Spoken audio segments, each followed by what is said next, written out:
Hello everyone, আসসালামু আলাইকুম। আজকে নিয়ে এলাম নতুন আরেকটি রেসিপি।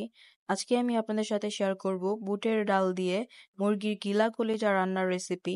তো প্রথমে আমি পাতিলটা গরম করে কুকিং অয়েল ঢেলে দিলাম। দিয়ে দিলাম পরিমাণ মতো পেঁয়াজ কুচি, দিয়ে দিলাম গোটা মশলা, এলাচি, দারচিনি, তেজপাতা। একটু ব্রাউন কালার করে ভাজা হয়ে গেলে দিয়ে দিলাম আদা রসুন বাটা। দিয়ে দিলাম পরিমাণ মতো হলুদের গুঁড়ো, দিয়ে দিলাম একটু পানি যাতে মশলাটা না পুড়ে যায়। তারপর দিয়ে দিলাম মরিচের গুঁড়ো, দিয়ে দিলাম লবণ, তারপরে দিয়ে দিলাম গরম মসলার গুঁড়ো। এখানে আমি রাঁধুনি গরম মসলার গুঁড়োটা ব্যবহার করেছি। তারপর মসলাটা কিছুক্ষণ কষানো হয়ে গেলে আমাদের গিলা কলিজাগুলোকে একটু মিক্স করে দিলাম যাতে একটু কষানো যায়, একটু কষিয়ে নিলাম।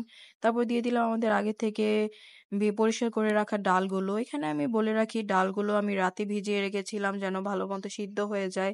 আপনারা চাইলে গরম পানি দিয়ে ১ ঘন্টা ভিজিয়ে রাখলেই এনাফ।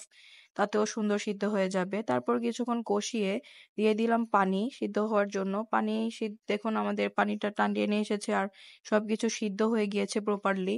তো আমি এখানে পরোটা দিয়ে পরিবেশন করেছি। আপনারা চাইলে ভাত বা পোলাও দিয়েও খেতে পারেন। আল্লাহ হাফেজ।